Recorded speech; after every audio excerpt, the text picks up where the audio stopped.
There were several questions about Noam Chomsky's interview with Mehdi Hassan on Al Jazeera, where Chomsky actually greenwalded me to some degree, which is amusing. He claimed that I'm someone who specializes in hysterical, slanderous charges against people he doesn't like. I'd love to know where I'm guilty of that. If I've ever said anything inaccurate, that is slanderous, against the people I don't like, I wish he would point it out. In our email exchange, he hurled this charge at me, but the substance of his charge amounted to a pedantic and evasive distinction without a difference.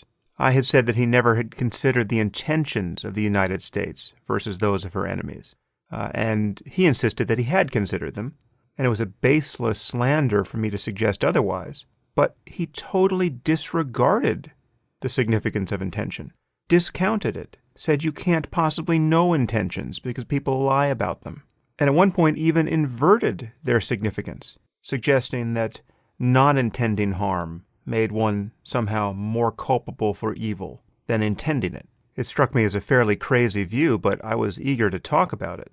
And in the end, I couldn't figure out what his specific view was, apart from the fact that it was absolutely clear that it was different from mine in precisely the way that I said it was.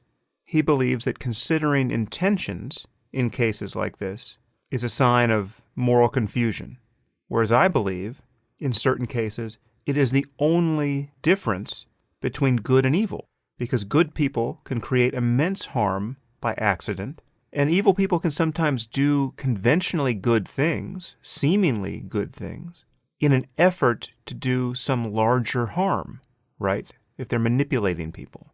Or they can also just do good things by accident, right? If a man kicks a puppy in the street, and unbeknownst to him, he actually kicks it out of the way of a passing car and saves its life inadvertently, the effects of that isolated action are good, but we wouldn't call him a good person. He was kicking puppies for the fun of it. I mean, this is moral philosophy 101. Chomsky can't seem to get his head around it. And in this interview with Mehdi Hassan, when asked to rank the respective evils in the world, he comes right out and says that the U.S. and Britain are off the charts and the most evil regimes in how they've behaved on the world stage. Now, I think that is a frankly crazy point of view. It's a point of view you can only arrive at by totally disregarding the intentions of our governments, the kind of world we want to build, what we would do if we had even more power, and the intentions of our enemies. In this case, it was the Islamic State that was being talked about. So I don't want to go over this ground again. I think you guys know how I think intention functions here. Intention is the only guide to what someone's going to do next, right? It's the only guide to what they will do if they have the power to do it. That's why intentions are morally important. That's why there's a huge difference between the person who injures you by accident and feels sorry over it, and the person who injured you intentionally and wants to do you further harm in the future. The injury could be the same. The only difference, and it's an enormous one, is the intention behind the action. So Chomsky seems to simply count the bodies, and this is just a crazy thing to do. Just think of World War II. Someone might have suggested this analogy to me on Twitter or by email, and I think it's a good one. If you're just going by body count, right? Well, more Germans died than Americans in World War II, right? So you look at what we did, and you look at what the Germans did, and with respect to the conflict between the U.S. and the Third Reich, well, the U.S. looks worse. We killed more Germans, right? I guess we're morally worse than the Nazis there. Does that make any sense to anyone? The importance of intention is obvious because our intentions were revealed once we won that war. What did we do to Germany? We rebuilt Germany. It would have been fairly different if we had conquered Germany only to then go in and rape all the women, enslave all the children, and kill all the men, right? That's a rather big difference. And you would have seen that difference had we intended to behave that way. Chomsky ignores all this. And it's mind-boggling to me that anyone considers his views on this topic morally sane, much less important to consider.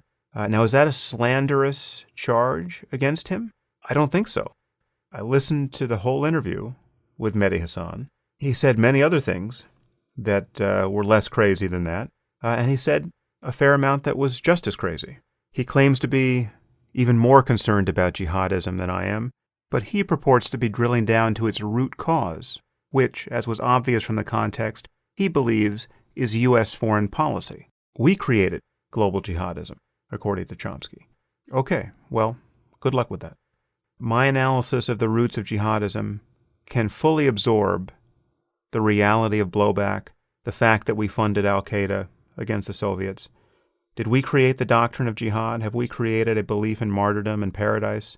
Are we responsible for the fact that tomorrow morning some bright guy in London or Antwerp or Paris or Brooklyn is going to wake up and decide to fight for ISIS? No. The real answer to the riddle of jihadism is both simpler and more complicated than what Chomsky is alleging. And his emphasis is just all wrong, and reliably wrong, on this topic, as is the emphasis of everyone influenced by him. It seems to me no question that Chomsky is the godfather of the regressive left. If responsibility for this moral confusion and political masochism can be laid on anyone's head, it's Chomsky's. And that's why I would have loved to have had a real conversation with him on this topic. Because if he's misunderstood, well, then I would like to cease to misunderstand him. But unfortunately, I think he's understood all too well, and it's time people stopped listening to him.